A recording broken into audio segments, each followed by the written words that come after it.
Los Angeles, 2008. The city never really sleeps. Its hum is constant, a blend of engines, neon lights, and quiet dreams dissolving into the night air. Downtown, the faint buzz of a flickering sign cast pale light across the cracked sidewalk outside Matthew Kim's studio. Inside, Matthew stood before a large canvas, brush poised mid-air, lost in the strange calm that always arrived just before he finished a painting. He stepped back, wiped his hands on a rag, and looked at what he'd created. A figure trapped inside a window of light, reaching towards something unseen. "The witness," he murmured under his breath. His phone buzzed on the nearby table. His sister, Hannah. "Hey," she said when he answered. "You're still at the studio?" "Yeah, just finishing up. I'll be home soon. You'll like this one." "You always say that," she teased. "Don't stay too late. You've been working non-stop for weeks." Matthew smiled faintly. "Just one more hour. Then I'll grab something to eat and head back." Outside, a distant siren echoed down the street. He ended the call, stretched, and cleaned his brushes. On his desk, a gallery invitation lay open, an upcoming exhibition where his new collection would finally debut. After years of obscurity, this was his chance. Yet something in his expression hinted at unease, as if success itself carried a shadow. At 11:46 p.m., the studio's security camera caught Matthew leaving the building, locking the metal door behind him. He wore a denim jacket and carried a small canvas under his arm. He turned left toward the parking lot. That was the last confirmed sighting of him alive. The next morning, Hannah called his phone. No answer. Noon passed. Still nothing. By evening, she drove to his studio and found his car parked 2 blocks away. The driver's door was unlocked. The keys sat in the cup holder. His phone, wallet, and a cup of cold coffee rested on the passenger seat. When police arrived, Detective Carlos Menendez took the initial report. "No sign of a struggle," he noted, shining a flashlight through the window. "If he left willingly." But Hannah shook her head. "My brother doesn't just disappear. He was excited. He had plans." The detective jotted down her words but kept his tone measured. "We'll look into it."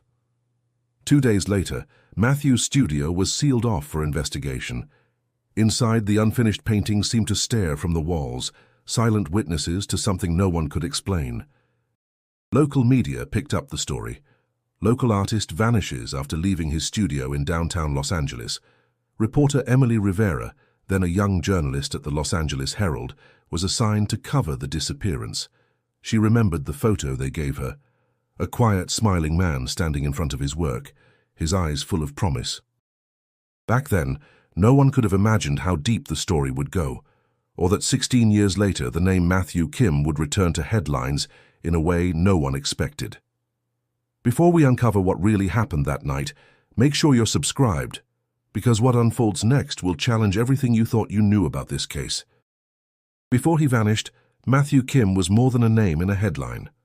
To those who knew him, he was a quiet storm, a painter who spoke softly but created with intensity that filled the room. Born and raised in Los Angeles to Korean immigrant parents, Matthew grew up between 2 worlds, his family's traditional expectations and the restless pulse of the city's creative underground.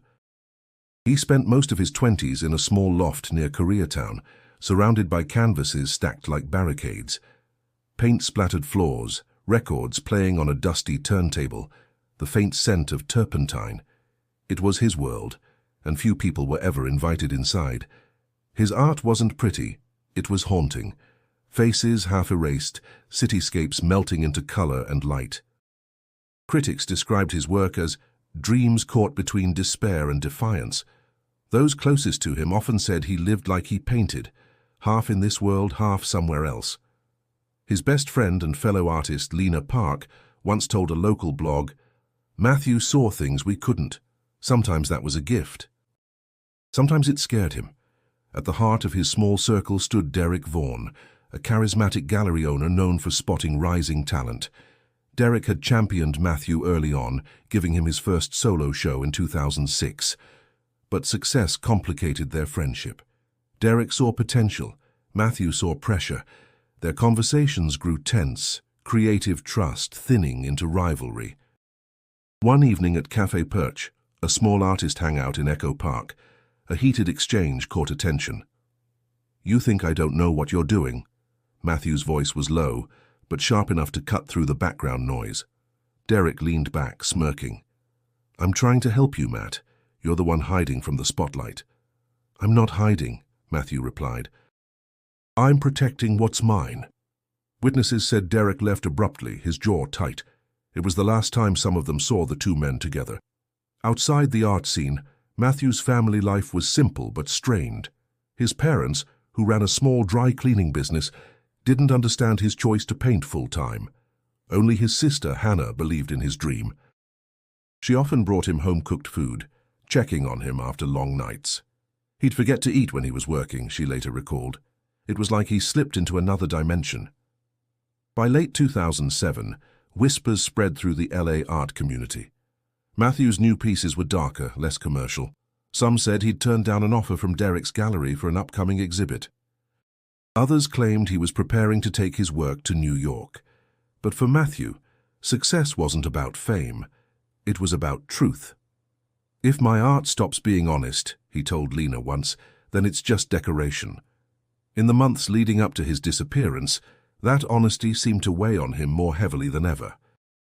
He spoke of feeling watched, of ideas being stolen, of people misunderstanding what he was trying to say through his work.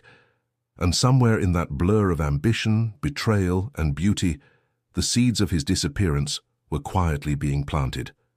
When the sun rose over Los Angeles that Friday morning, it should have been like any other day. But for Hannah Kim, the quiet hum of her apartment felt wrong. Her brother always texted her after a late night at the studio.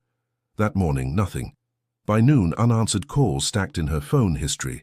By dusk, she was behind the wheel, driving through downtown traffic toward his studio, her pulse rising with every red light. The door to the small art building was locked, but Matthew's silver Honda was parked a few blocks away. Inside the car, the driver's seat was pushed back slightly as if he had been resting. The keys lay untouched in the cup holder. His wallet sat open on the passenger seat, credit cards in place. The coffee cup beside it was still half full, cold to the touch. Hannah's breath hitched. Something was deeply wrong. She called the LAPD at 8:32 p.m. Detective Carlos Menendez, a veteran investigator from the Missing Persons Unit, arrived an hour later. Calm, analytical, and skeptical of panic, he surveyed the car with practiced detachment. "There's no sign of forced entry," he said. "Maybe he left on his own." "No," Hannah insisted. "He wouldn't go anywhere without his phone." "And look, his sketchbook's in there." Menendez glanced through the window. On the seat, the corner of a leather-bound sketchbook peeked from under the wallet. "We'll take a look inside the studio," he said quietly. Inside, the air was stale with the scent of old paint and varnish. Brushes lay neatly lined beside half-finished canvases. Nothing seemed disturbed, no struggle, no chaos, no clue. Just silence. The detective walked the perimeter, jotting notes, his flashlight beam gliding across the walls. Hannah's voice trembled. He was working on a new series. He said it would change everything. Menendez nodded, but kept his thoughts to himself. Artists, in his experience, often vanished for reasons that weren't criminal: burnout, debt, creative despair. Yet something about this place felt suspended, as if time had stopped mid-breath. Over the next 24 hours, friends and colleagues were contacted. Lena Park, his closest confidant, told officers Matthew had sounded anxious in recent weeks. "He said someone was copying his work," she explained. "He didn't say who." When asked, Derek Vaughn, his gallery partner, gave a different version. "Matthew was fine," he claimed. "He told me he needed space. He said LA was suffocating him." Detective Menendez listened carefully but noted the inconsistencies. "Did he mention leaving town?" he asked. "Maybe New York," Derek replied with a shrug. He said he had contacts there. By Sunday, missing person flyers were already pinned along streetlights near the Arts District. "Have you seen Matthew Kim?" His photo, soft eyes, gentle smile, seemed to stare back from every post. Emily Rivera, then covering the case for the Los Angeles Herald, watched the early investigation unfold. She remembered the tension between hope and dread that hung in the air. People disappear in this city all the time, a police sergeant told her off the record. Most come back. Some just don't want to be found. But Hannah never believed that. In her heart, she knew her brother hadn't walked away. Something or someone had taken him from that studio. By the third week of the investigation, the search for Matthew Kim had already begun to blur into silence. The LAPD issued a brief statement. No evidence of foul play, no financial distress, no known enemies. To most it seemed Matthew had simply vanished into the sprawl of Los Angeles. But journalist Emily Rivera wasn't convinced.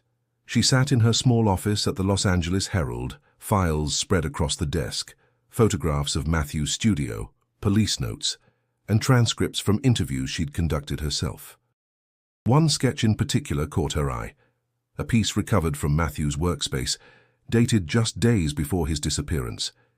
It showed a faceless man standing before a window, light pouring over him like interrogation. Scrawled beneath it were 3 words. "They see everything." Emily leaned back, rubbing her temple.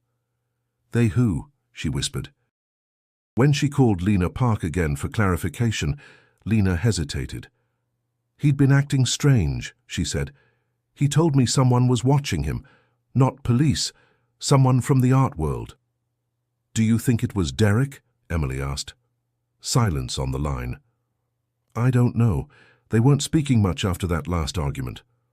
Emily typed notes quickly, the hum of her computer the only sound in the room. The more she read through old articles, the clearer it became. Matthew's career had been on the edge of something major. His last series, The Witness Collection, had drawn attention from collectors across both coasts, but before the launch, he'd abruptly withdrawn several pieces, claiming they weren't ready. Later, an email surfaced, one he'd sent to a friend in New York. It was short, cryptic, and oddly paranoid. "If anything happens to me, look at the paintings. They hold the truth." When Emily forwarded it to Detective Menendez, his response was cautious. "Artists write things like that all the time," he said. "It doesn't mean he was in danger." "Or maybe it means we just haven't looked closely enough," she countered. Menendez sighed. "I admire your persistence, but without physical evidence, this case is going nowhere." But Emily couldn't shake the feeling that the answer was buried within Matthew's art. Over the next few days, she visited local galleries and interviewed curators who had once worked with him. Most described him as brilliant but unstable. One curator recalled him saying his new collection would expose the system that feeds on artists. "He said that?" Emily asked. "Verbatim," the curator replied. "I thought he was being dramatic. You know, the tortured genius thing." That same night, Emily revisited the studio, now emptied and dust-coated. In the corner, she found a small canvas left behind by forensics, a study painting unfinished. The strokes were frantic, darker than anything else in his portfolio. Hidden beneath the layers of blue, faint lines formed what appeared to be a warehouse structure. Her pulse quickened. She took a photo and noted the address written faintly on the back, East 5th Street, Lot C. It wasn't much, but it was something. For the first time, she felt she might be looking not at a mystery, but at a message Matthew had left behind. Days turned into weeks, and the city moved on. Los Angeles has a way of swallowing stories whole. One headline replaces another, and the faces of the missing fade into the noise. For Hannah Kim, though, time stopped the night her brother disappeared. Every morning began the same way, a call to the LAPD followed by another to the local hospitals, and finally a silent prayer before she left the apartment with stacks of missing person flyers. She taped them to telephone poles, bus stops, coffee shop windows, anywhere someone might look long enough to remember his face. The photo showed Matthew smiling faintly, paint on his cheek, his eyes tired but kind. Underneath, in bold letters, "Last seen, leaving his studio in downtown Los Angeles, March 14, 2008. Detective Menendez continued to handle the case quietly. He followed leads that went nowhere. A report of a man matching Matthew's description near Union Station, another sighting at a Greyhound terminal. Each one ended the same, another dead end, another late-night call to Hannah. "I wish I had better news," he told her once. "We're not giving up, but sometimes people just step out of their lives." Her voice trembled through the phone. "My brother didn't step out. He was taken from it." By summer, the police reports slowed to a trickle. The studio was released from evidence. Derek Vaughan cleaned out the remaining paintings and quietly reopened his gallery. He didn't attend the small vigil held by Matthew's friends outside the building. Lena Park spoke through tears, holding a candle that flickered in the evening wind. "He wasn't just talented," she said softly. "He believed art could make people see each other again. I don't want him to be forgotten." Emily Rivera covered the vigil for the Herald. Standing in the crowd, notebook in hand, she watched the faces illuminated by candlelight, students, artists, neighbors who barely knew him but felt the weight of the loss. It was there that she first met Hannah. "You're the reporter, right?" Hannah asked quietly. Emily nodded. "I've been following your brother's case." "Then don't stop," Hannah said, "even when everyone else does." That night, Emily wrote a short feature piece titled "The City That Forgot Matthew Kim." It didn't make the front page, but it struck a chord with readers who saw something familiar in Hannah's exhaustion and the city's indifference. As the months passed, the case file grew dusty. By late 2009, it was officially classified as inactive. Menendez had transferred to another division. The last note in the file was brief. "No new evidence. Status unresolved." But for Hannah, the search never ended. She started a small website dedicated to missing artists, collecting stories like Matthew's from across the country. In every post, she wrote the same final line: "Someone knows what happened." 16 years later, those words would prove to be true, but in ways no one could have imagined. By 2013, Matthew Kim's name had become a quiet echo in the Los Angeles art world, spoken rarely and only in half sentences. The missing painter had turned into an urban myth, the kind of story gallery interns whispered to each other during late-night openings. He disappeared after a fight with his dealer, some said. He ran off to Europe. Others claimed he was alive, painting under another name. But one rumor stood out: the sudden reappearance of his art. It began when a small gallery in Silver Lake hosted an exhibit titled "Echoes of the Concrete Dream." Among the works displayed was a painting unmistakably in Matthew's style: layered grays and muted blues, the edges cracked, brushstrokes sharp and deliberate. The label read "Artist Unknown," yet to those who had seen Matthew's originals there was no doubt. It was his hand. Emily Rivera, now working as an independent journalist, received an anonymous tip from a source inside the gallery. The message was brief: "You should look into who's selling these pieces. The past isn't buried." When she arrived to interview the owner, he refused to comment, saying only that the works had been acquired through private channels. But as Emily walked through the exhibit, something caught her attention. Each piece bore faint markings on the back, like erased signatures. Under ultraviolet light, she later confirmed, one painting revealed a hidden inscription: MK 2008. That night, Emily called Lena Park, who hadn't spoken publicly in years. "Lena, I think I found one of Matthew's paintings." A pause. Then Lena's voice, quiet but steady. "You mean the ones he finished before he disappeared?" "I'm not sure. It could be something new or something stolen." Lena hesitated. "Derek handled most of his sales. If those paintings resurfaced, they probably passed through him first." "Are you saying Derek's involved?" Emily asked. "I'm saying he had access," Lena replied, "and he's the only one who benefited after Matthew was gone." Over the following months, more of Matthew's alleged works began appearing in private collections, sold quietly through intermediaries.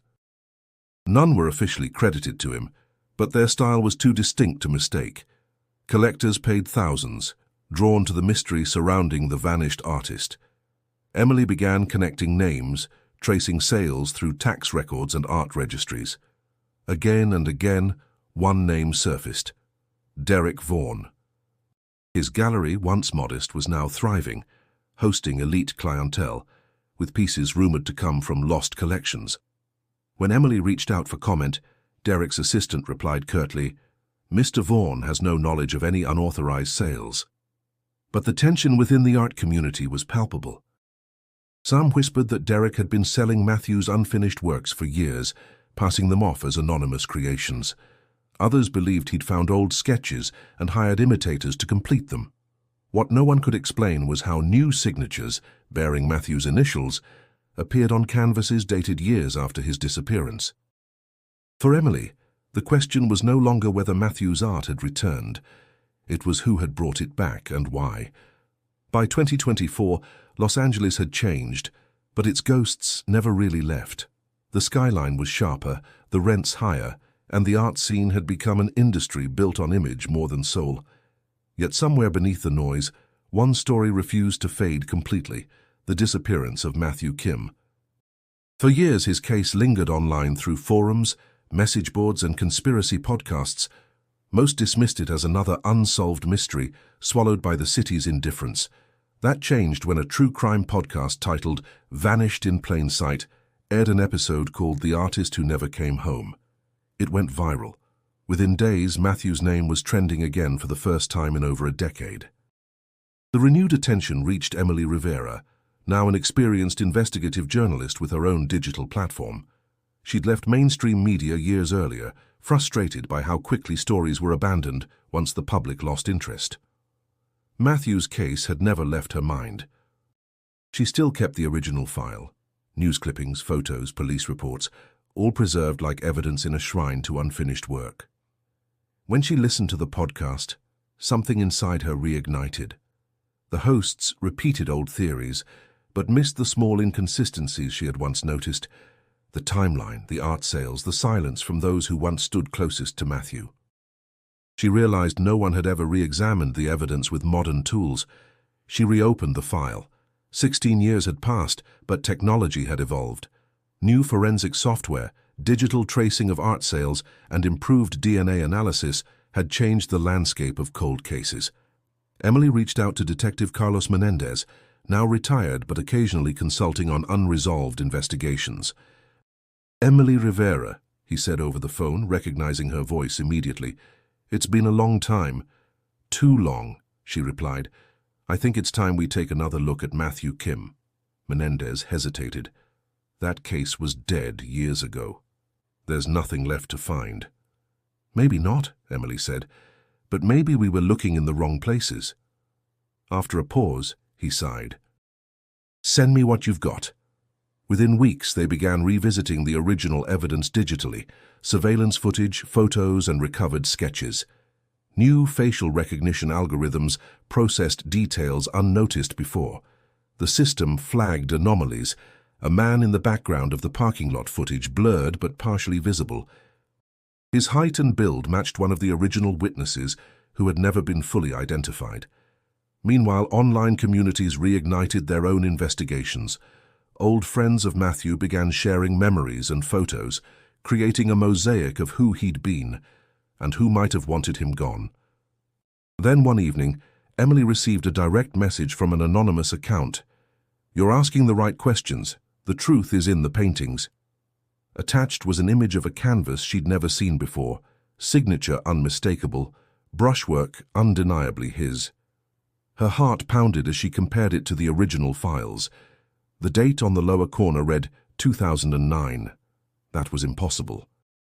Matthew Kim had disappeared in 2008. The photograph of the painting haunted Emily Rivera for days.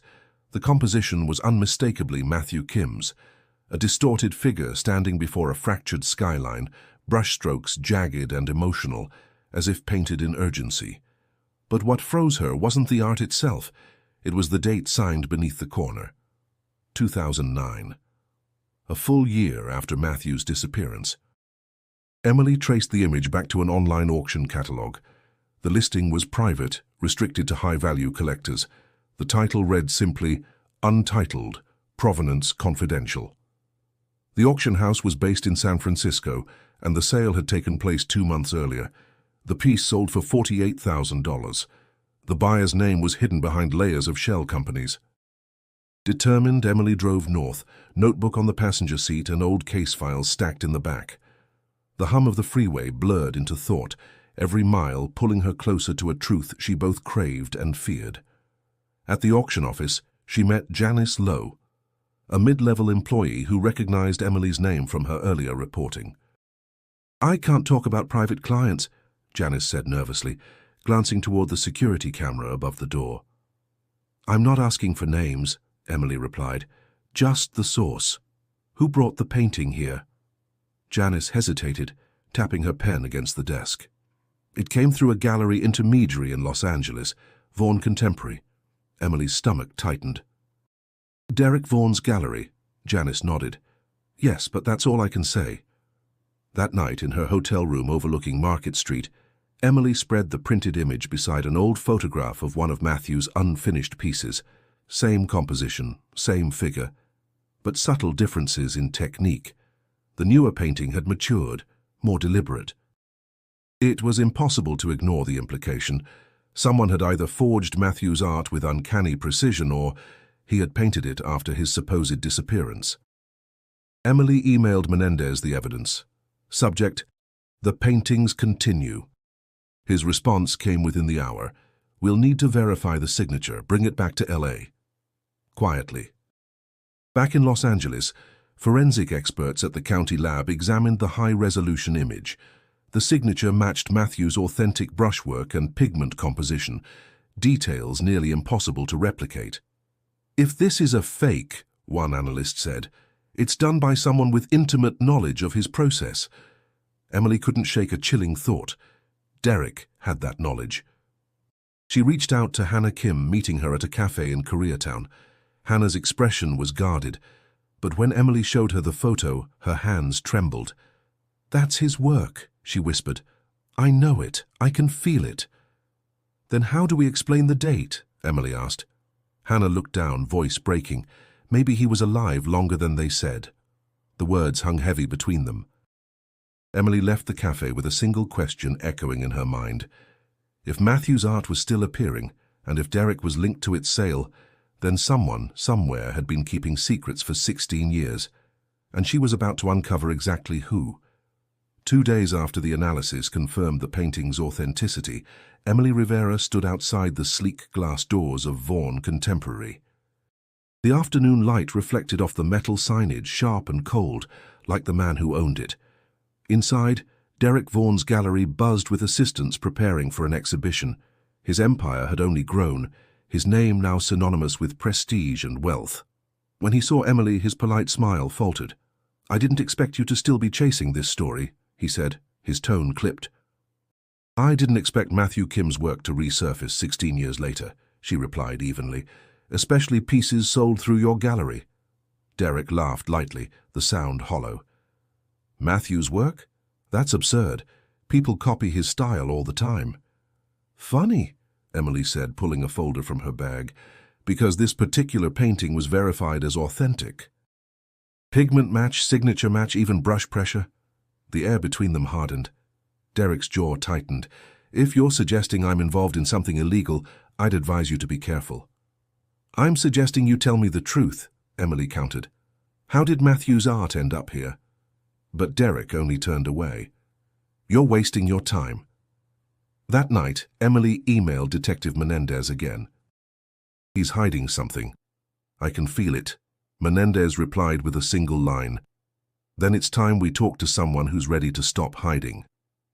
The next morning, they arranged to meet Lena Park at her studio in Pasadena. The years had changed her. Her hair was shorter, her eyes heavier, her tone quieter. Still, when she spoke of Matthew, her voice trembled with the same affection it always had. "I should have said something a long time ago," Lena admitted, "but I was scared. Derek had power, connections. No one wanted to go against him." Emily leaned forward. "Tell me what happened." Lena took a slow breath. "The night Matthew disappeared, Derek called me. He said Matthew had gone off the rails, that he'd accused him of stealing ideas. Derek wanted help moving some paintings from the studio before the police got involved.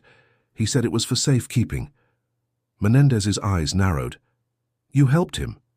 "I did," she said, tears welling. "I didn't think it was wrong at first. We loaded a few canvases into his van late that night. Matthew's car was still parked nearby. I asked if he'd talked to him that day, and Derek just said, "It's handled." "Handled," Emily repeated softly. Lena nodded. After that I tried to forget, but months later I saw one of the paintings we'd moved, on a collector's wall. Derek said it was a replica, but I knew better. Emily exchanged a look with Menendez. The puzzle pieces, long scattered, were beginning to align, art theft, deception, and something darker underneath. Before they left, Lena pressed a USB drive into Emily's hand. "He kept records," she whispered. "Every sale, every payment. I copied them years ago." I couldn't live with it anymore. As Emily walked out into the grey afternoon, she realized the silence surrounding Matthew Kim's disappearance was finally beginning to crack. Emily sat in her apartment long after midnight, the glow from her laptop reflecting off the walls. The USB drive Lena had given her was open on the screen, dozens of folders labeled with cryptic names and dates. Inside, invoices, scanned contracts, and transaction records painted a chilling picture. Over the years, Derek Vaughan had quietly sold at least 12 of Matthew Kim's paintings under pseudonymous provenance, laundering them through shell buyers before reselling them for enormous profit. Each file traced the same pattern: false ownership records, falsified appraisals, and forged documentation of authenticity. But one entry stood out, a receipt from 2008, dated 2 days after Matthew vanished. It referenced storage relocation, Lot C, East 5th Street. Emily's pulse quickened. She remembered that same address faintly written on the back of Matthew's unfinished canvas years ago. She forwarded the file to Menendez immediately. Within an hour, he called. "You're not going there alone," he said. "That lot's been through multiple owners. We'll need a warrant." By morning, they stood outside a fenced industrial property in East Los Angeles. The sign read Vaughan Logistics LLC. Dust coated the windows. Inside, rows of old storage units stretched into darkness. With permission from the current owner, they began searching. It didn't take long to find something. In a back corner under a tarp sat several large crates stamped with the gallery's old logo. Menendez pried one open carefully. Inside were 4 rolled canvases, preserved but untouched, each bearing Matthew Kim's unmistakable signature. Emily's breath caught. "He never stopped selling them," she whispered. Forensics arrived hours later, cataloguing the evidence. On the floor near the crates, they found remnants of a wooden stretcher splattered with paint and something else. Menendez crouched down, lifting a plastic bag sealed by the technician. Inside was a fragment of dried cloth stained faintly brown. "DNA will tell us more," he said grimly. Back at the precinct, tension hung in the air. Emily sat beside Menendez as the lab results came in. The DNA matched Matthew Kim. Menendez leaned back in his chair, rubbing his forehead. "That's it. This connects him directly to Vaughan's property." "But it doesn't tell us how," Emily said softly, "or why he kept the art hidden." Later that evening, Emily received a call from an unlisted number. The voice on the other end was calm but menacing. "You've made a mistake, Ms. Rivera. Some stories are better left buried." Then the line went dead. She stared at her phone, the silence thick around her. Fear crept in, but so did resolve. Whoever was protecting Derek was powerful, but she wasn't stopping now. The next morning, as she prepared her next exposé, her email inbox pinged with a new message.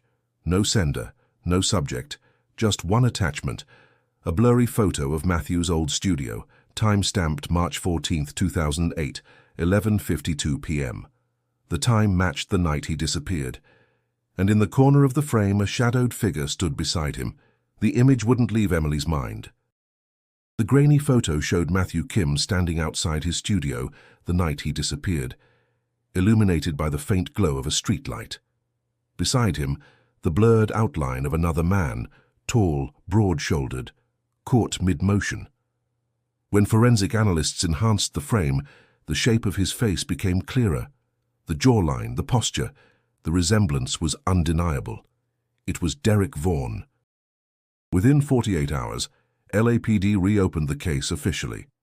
The evidence Emily and Menendez had uncovered, the DNA in the storage facility, the hidden paintings, the time-stamped photograph, was enough to issue a warrant. On a grey morning in late October, officers surrounded Vaughan Contemporary. As police entered, Derek appeared composed, almost indifferent. He didn't resist. "You're making a mistake," he said calmly while cuffed. "This is all a misunderstanding." Detective Menendez stood nearby, expression unreadable. "We'll let the evidence speak for itself." News of the arrest exploded across Los Angeles. By afternoon, every major outlet ran the same headline: "Gallery owner arrested in 16-year missing person case." Crowds gathered outside the LAPD headquarters, and social media filled with theories, some calling Derek a thief, others defending him as a scapegoat. Inside the precinct, Emily watched from the observation room as Menendez questioned Derek. "You were seen with Matthew the night he vanished," Menendez said evenly. "You told investigators you hadn't spoken to him in days. Why lie?" Derek's eyes narrowed. "That picture proves nothing. We argued, yes, but he left alive." "Then explain the DNA we found in your warehouse," Menendez pressed. "I told you," Derek said, leaning forward. "He left his art with me. Those crates were his. I was storing them. I didn't know what happened to him after that." Emily could see the cracks forming. Beneath his composure, Derek's voice carried a tremor. "Your gallery sold his paintings years after his disappearance," Menendez continued. "You profited from his work while his family searched for him. You think we won't connect that to motive?" Derek laughed bitterly. "Motive? You don't understand the art world, detective. Genius attracts vultures.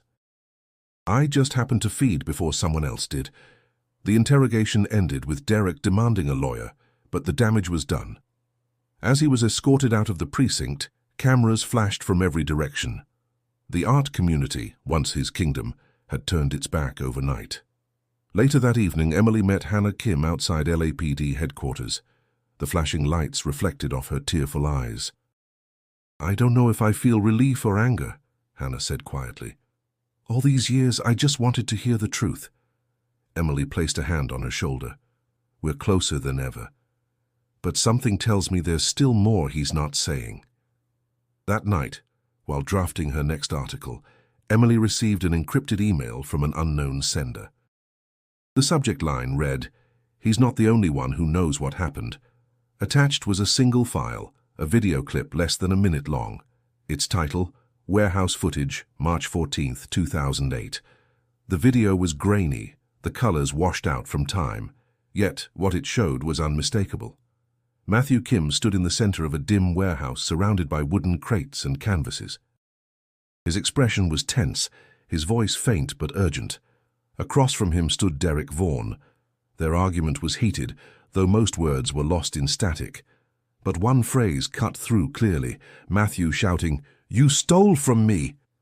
Then chaos, a shove, the camera shaking violently, and a loud crash. The footage ended abruptly. When the clip was authenticated, prosecutors moved fast. Derek was charged with obstruction, fraud, and suspected manslaughter. The trial began 6 months later at the Los Angeles County Superior Court. Every seat in the gallery was filled, reporters, artists, and curious spectators all waiting for answers. For the first time in years, Matthew Kim's name filled the headlines again, now attached to the word justice. Emily Rivera attended every session, her recorder quietly running as she sat beside Hannah Kim. The courtroom air felt heavy, charged with unspoken emotion. Derek entered in a tailored suit, his confidence dimmed, but not gone. His defense team argued he was being scapegoated, that Matthew had orchestrated his own disappearance to escape pressure and debt. During cross-examination, Derek's attorney played the warehouse video for the jury. "This footage doesn't prove a crime," he said. "It proves an argument, two artists clashing over intellectual property. My client tried to help him, not harm him." But the prosecution had more. They presented forensic reports from the storage facility, confirming traces of Matthew's DNA, not just on the paintings, but on fragments of wood consistent with broken art frames. When Detective Menendez testified, he spoke calmly, his years of experience grounding the moment. "This wasn't a man who walked away," he said. "This was someone silenced in the middle of his truth." Then came Lena Park. Her voice trembled as she admitted to helping Derek move the paintings after that night. "He told me Matthew left town," she said. "I believed him, but I never saw Matthew again." Her testimony was a breaking point. The room went silent except for the faint scratching of pens on notepads. Derek stared ahead, emotionless, while Hannah wept quietly beside Emily. In closing arguments, the prosecution painted Derek as a man consumed by greed, willing to erase the artist whose work made him wealthy. The defense countered with claims of misunderstanding, insisting there was no body, no definitive proof of death. As the jury deliberated, tension spilled into the city. Outside the courthouse, murals of Matthew Kim began appearing, his face painted across brick walls, beneath words that read, "Truth in color." When the verdict was finally read, the courtroom held its breath. Derek Vaughan was found guilty of obstruction and art fraud. The charge of manslaughter, however, remained unresolved, insufficient evidence of death. Justice, it seemed, had come halfway. Yet Emily couldn't shake one thought. If the body was never found, where was Matthew Kim now? The verdict left the city divided. Some called it justice, others called it a compromise. For Hannah Kim, it was a wound reopened. Her brother's name had been cleared of the rumors, but the truth about what really happened to him still hung in limbo. No body, no closure. Just unanswered questions, and the echo of his final words caught in static. Weeks passed, and Emily Rivera refused to let the silence settle again. One night, she sat in her office surrounded by stacks of trial documents and police photos. The warehouse footage replayed on her laptop. Frame by frame, every detail burned into her memory. Then something caught her eye. A smear of paint on the warehouse floor. Faint, almost invisible beneath the shadows. Blue-gray with a tint of ochre. It matched the pigment found in Matthew's last known painting, The Witness. Emily sent the footage to a forensic imaging analyst, asking for light correction and shadow enhancement. Hours later, the call came. "We've isolated the reflection in the corner," the analyst said. "It's not paint. It's part of a mural, something underneath the plaster." By morning, a search warrant was issued for the now-abandoned warehouse on East 5th Street. When the investigators began scraping away the old plastered wall, layers of color started to emerge. Brushstrokes, hidden figures, an entire mural concealed beneath years of dust and decay. At its center, a face appeared, Matthew's. He had painted it himself months before his disappearance. Embedded in the layers were faint letters and numbers, coordinates. The wall wasn't just art, it was a message. The coordinates led to a second location outside the city, near a desolate storage site once owned by Vaughan Logistics. There, buried beneath discarded construction material, investigators uncovered human remains sealed in a concrete block. DNA confirmed what Hannah had feared, but long suspected. It was Matthew Kim. When the news broke, Los Angeles stopped for a moment. The story that had haunted the city for 16 years finally had an ending. Derek Vaughan's conviction was amended. New charges were filed. The evidence was irrefutable. Emily met Hannah at the coroner's office days later. The woman who had carried her brother's absence for nearly 2 decades now stood quietly beside the window, hands clasped. "He tried to tell us," Hannah said softly. "Even in death he found a way to speak." Emily nodded, her throat tightening. "Through his art," she whispered. "He left the truth beneath the paint." In the weeks that followed, the mural was carefully preserved. Experts called it Matthew Kim's final masterpiece, a haunting testament to both his brilliance and his suffering. It became the centerpiece of a public exhibit titled The Witness Returns. Standing before it at the opening, Emily recorded her final narration for the story she had spent years chasing. "Some truths," she said, her voice steady, "can't be silenced forever. They wait in the colors, in the cracks, in the hands of those who refuse to stop searching." In the months that followed the discovery, Los Angeles began to see Matthew Kim not as a mystery but as a symbol of truth reclaimed through persistence, of art that spoke beyond death. News outlets called it the case that redefined creative justice. His story spread far beyond the art world, resonating with those who had ever been silenced, forgotten, or erased. The mural uncovered in the warehouse became a place of quiet pilgrimage. Visitors came from across the country to stand before it, to trace the lines of his final message. The words he'd hidden beneath the paint, coordinates, fragments, symbols, had led to his own truth. Now they stood as a reminder of how far one voice could reach, even after being taken. For Hannah Kim, the grief never vanished, but it transformed. She established the Matthew Kim Foundation, dedicated to supporting missing creatives and underrepresented artists. He believed art could make people see each other again, she said at the launch event. Now through this, they finally can. Emily Rivera continued to document the story, releasing a long-form investigation that became one of the most viewed pieces in her career. Yet she wrote not as a reporter, but as someone who had lived within the story. "The first time I saw his work," she narrated, "I thought it spoke of loneliness. Now I know it spoke of endurance. Every brushstroke was a record of his truth, waiting for someone to listen." Detective Menendez, now fully retired, attended the foundation's unveiling in Koreatown. As he looked at Matthew's restored paintings hanging across the walls, he murmured to Emily, 16 years. "That's how long it took to see him clearly." Emily smiled faintly. "Sometimes justice just takes the right light." The Vaughan Gallery, once the epicenter of the scandal, closed its doors permanently. Derek Vaughan's name vanished from the art scene as swiftly as Matthew's had once been erased. In its place, a new generation of artists began creating with renewed purpose, raw, unfiltered, fearless. Months later, Hannah received a package with no return address. Inside was a small unfinished canvas, one of Matthew's early works she'd never seen before. Across the bottom corner, written faintly in pencil, were the words, "Keep painting." She framed it in her apartment, beside a photograph of the two of them from years before. Whenever she looked at it, she didn't see tragedy anymore. She saw survival.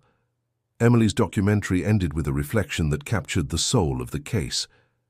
In a city built on forgetting, Matthew Kim refused to disappear. His truth lived in the color he left behind, in the people who refused to stop searching, in the brushstroke that whispered his final message, that beauty and truth, when hidden, still find their way to light. As the credits rolled, she added a final note, soft but firm, a call that transcended the story itself. If Matthew's story moved you, subscribe and stay with us. Because for every voice lost to silence, there's another waiting to be found. It was a gray morning in Los Angeles when Emily Rivera recorded the closing lines of her documentary. She sat by the window of her apartment, the city stretching endlessly beyond the glass. The rain had just begun to fall, soft, steady, almost reflective. Her voice was calm, but behind it lingered the weight of 16 years of unanswered questions, now finally at rest. 16 years ago, she began, a young artist left his studio and never came home. His name was Matthew Kim. His story was buried beneath silence, greed, and time. But truth has a way of resurfacing, like color beneath the dust. Her words carried through the quiet room. Around her, stacks of notes, photos, and recordings lay scattered, the remains of a case that had become part of her life. She paused before continuing, the hum of the city faint in the distance. Matthew's disappearance wasn't just about a crime, she said softly. It was about how easily a voice can be erased when no one's listening. And how powerful it becomes when someone finally does. The story had reached its end, but Emily knew endings rarely meant closure. Hannah Kim still visited the mural every Sunday, leaving a single white chrysanthemum beneath it. The foundation continued to grow, helping artists who, like Matthew, had struggled to be seen.